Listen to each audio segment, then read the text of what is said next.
नमस्कार। Full and final का 5वां एपिसोड और इस 5वें एपिसोड में आज उत्तर प्रदेश की ही सियासत से एक ऐसे शख्स की शख्सियत पर चर्चा करेंगे जो अपने नामों और कामों के लिए चर्चा में बना रहता है।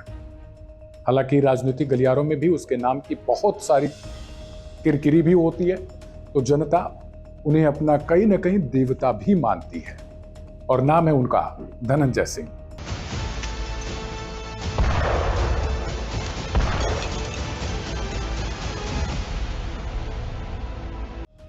उत्तर प्रदेश की राजनीति में धनंजय सिंह अपने नाम और काम के लिए खासे चर्चित रहे हैं। लोगों के बीच खौफ से लेकर राजनीति के धुरंधर तक का सफर उन्होंने तय किया। राजनीति के कई घाटों पर टिकने के बाद उनकी कोशिश भाजपा में पांव जमाने की है।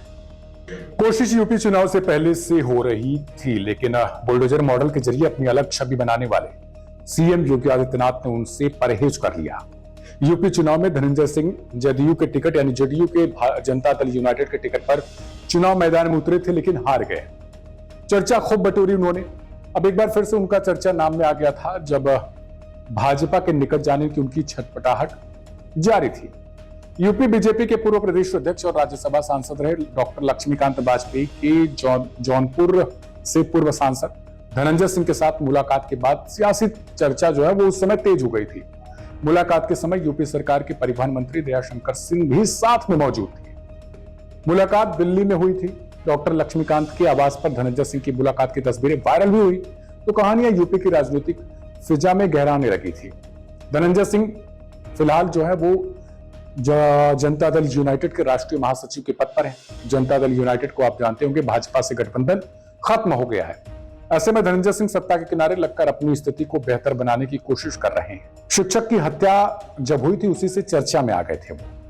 धनंजय सिंह का जन्म के बारे में बात करें तो 16 जुलाई 1975 को कोलकाता में उनका जन्म हुआ था, ठीक वैसे ही जैसे राजा भैया के बारे में हमने बताया था। जन्म के कुछ साल बाद पूरा परिवार जौनपुर आ गया। वर्ष 1990 में 10वीं कक्षा में पढ़ाई के दौरान महर्षि विद्या मंदिर के शिक्षक गोविंद उनियाल की हत्या हो गई। इस हत्या मामले में धनंजय सिंह का नाम सामने आ गया।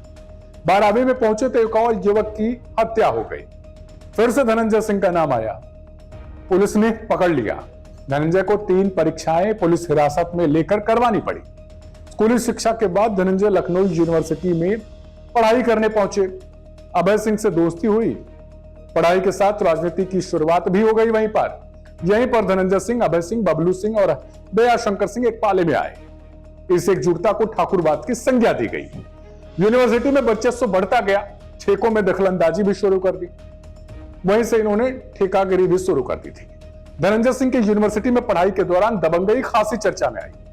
हबीबुल्ला हॉस्टल केंद्र था इनका। अपराध की घटनाओं में हॉस्टल चर्चा में आने लगा।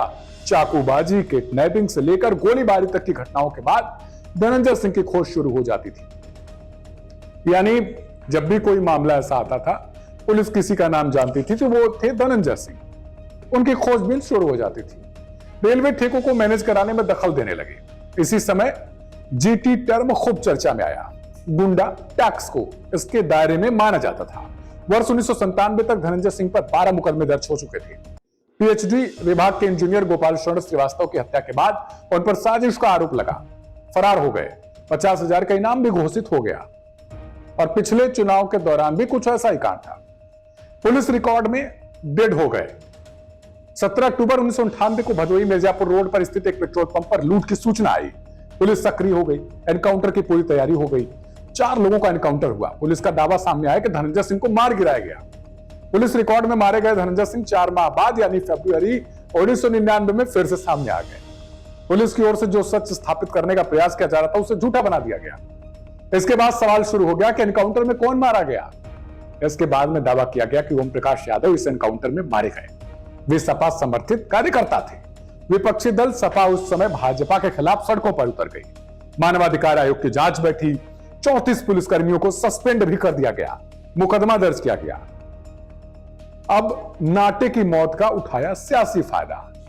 जौनपुर में पहले विनोद नाटे नामक बाहुबली का वर्चस्व था। मुन्ना बजरंगी का गुरु बताया जाता था ये। नाटे ने अपराध से राजनीतिक सफर की शुरुआत तय कर ली थी। इसी बीच रोड एक्सीडेंट में उनकी मौत हो गई। नाटे की मौत के बाद एक सहानुभूति उभरी। इसका फायदा धनंजय सिंह ने उठा लिया।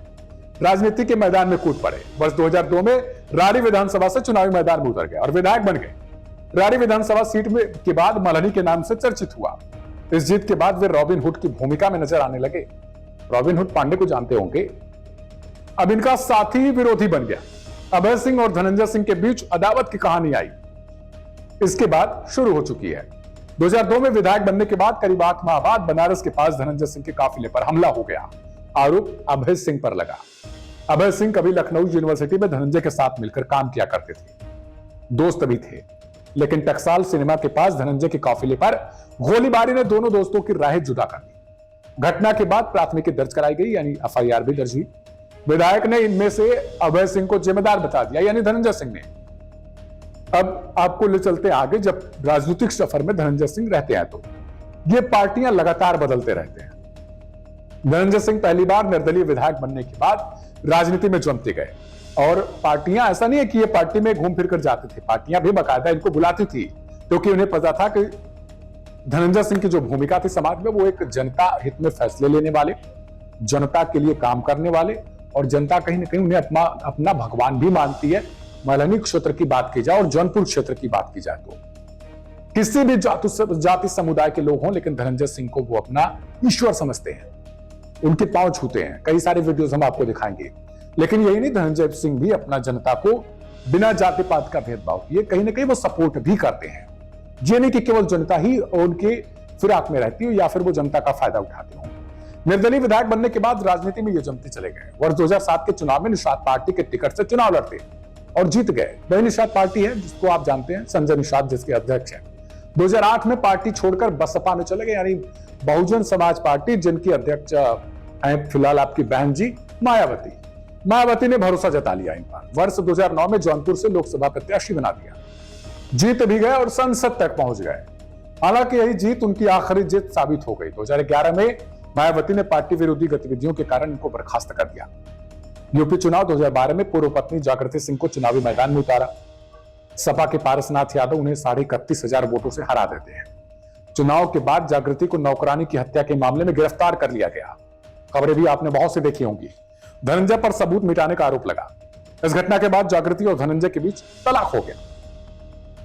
अब लोकसभा चुनाव 2014 का समय आता है, जब मोदी लहर शुरू हो जाती है।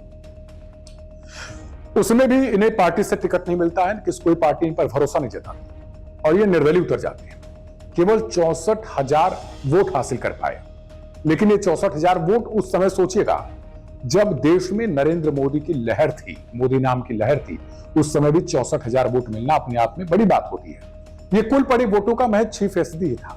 2017 में मल्हनी सीट से निषाद पार्टी से चुनाव लड़ा। पारसनाथ यादव ने हरा दिया।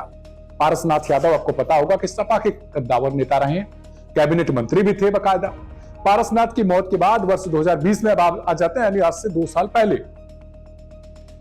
पारसनाथ की मौत के बाद वर्ष 2020 में उपचुनाव हुआ। पारसनाथ की बेटी लकी यादव ने भी धनंजय को हरा दिया।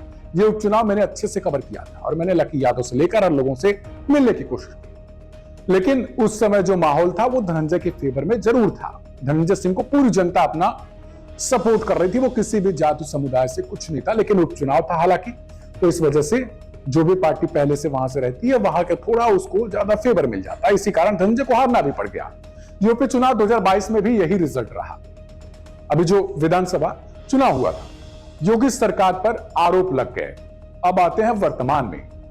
योगी आदित्यनाथ सरकार पर धनंजय सिंह को प्रश्रय देने का आरोप लगा, यानी उन्हें बचाने का आरोप। उन्हें वाइस रेडी की सुरक्षा मिली हुई थी।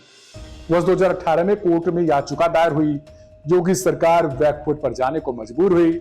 हत्या का प्रयास जैसे 24 गंभीर मुकदमों को झेल रहे थे और उन्हें वाइस रेडी की सुरक्षा मिली है। ऐसे में विपक्ष ने जमकर सवाल खड़े कर दिए। सुरक्षा के बीच उन पर 4 केस दर्ज हो गए। सरकार पर सवाल कोर्ट ने भी उठाया। इसके बाद 25 मई 2018 को उनकी वाइस रेडी की सुरक्षा को वापस ले लिया गया। तमाम मामलों में जमानत खारिज करने के लिए जौनपुर एसएसपी को आदेश जारी हुआ, लेकिन कार्रवाई फिर भी नहीं हुई। हत्याओं के मामले में नाम आया। जुलाई 2018 में आते हैं, जब बागपत जेल के अंदर मुन्ना बजरंगी की हत्या हुई। मुन्ना की पत्नी सीमा सिंह ने धनंजय पर आरोप लगाया। 5 जनवरी 2021 को लखनऊ के गोमती नगर में अजीत सिंह उर्फ लंगड़ा की गोली मारकर हत्या। वे मोहम्मदाबाद विधानसभा के गोहना ब्लॉक के प्रमुख रह चुके थे। मुख्तार अंसारी के खास थे। इस हत्या में भी धनंजय सिंह का नाम आया। धनंजय फरार हो गए। 25,000 के इनामी घोषित किए गए, गैर जमानती वारंट भी जारी किया गया। फरार धनंजय सिंह 4 जनवरी 2022 को मलनी क्षेत्र में क्रिकेट खेलते नजर आ गए, बैट बॉल। इसके बाद सपा ने भाजपा पर करारा हमला बोला था। फरारी के दौरान धनंजय सिंह ने अपनी तीसरी पत्नी श्रीकला रेड्डी को जिला पंचायत अध्यक्ष का चुनाव जिता दिया। यानी एक तरफ फरार भी चल रहे थे, दूसरी तरफ पत्नी जिला पंचायती का चुनाव लड़ती हैं और जीत भी जाती है। जनता का बकायदा समर्थन भी मिलता है। यानी इससे एक तो साफ है कि जनता सपोर्ट तो करती है। जमानती धाराओं में आरोपी को बड़ी राहत। 15 फरवरी 2022 को एसटीएफ ने धनंजय सिंह पर लगी गैर जमानती धाराओं को हटा दिया। जमानती धाराओं का आरोपी बनाते हुए कोर्ट में रिपोर्ट सौंपी गई। इससे उन्हें राहत मिल गई। धनंजय को जमानत लेने की जरूरत नहीं पड़ी। 17 फरवरी को धनंजय सिंह ने जनता दल यूनाइटेड मलनी सीट पर फिर से नामांकन कर दिया था। नामांकन के दौरान जो हलफनामा जमा किया उसके मुताबिक खुद के पास तकरीबन 3.56 करोड़ की चल संपत्ति और 5.31 करोड़ की अचल संपत्ति है। अब वही इनकी पत्नी श्रीकला रेड्डी की बात करते हैं, जो वर्तमान में जिला पंचायत अध्यक्ष हैं। उनकी कुल संपत्ति जो चल है 780 करोड़ रुपए की अचल संपत्ति। पत्नी के ऊपर किसी तरह की कोई देनदारी नहीं है, यानी बकाया राशि नहीं। हालांकि चुनाव में उनका सिक्का जम नहीं पाया। धनंजय सिंह का नाम जौनपुर समेत सटे हुए जिलों में जनता हित के लिए भी जाना जाता है। अब धनंजय सिंह पर तो आपने ये पूरी थियरी सुन ली, लेकिन ये रिपोर्ट कैसी लगी इसको बताना बिल्कुल भी मत भूलिएगा। और अगर आप जौनपुर से हैं तो कमेंट में धनंजय सिंह के व्यक्तित्व के बारे में जरूर बताइएगा। मिलते किसी और एपिसोड में, तब तक के लिए बने रहिएगा भारत आज के साथ। नमस्कार।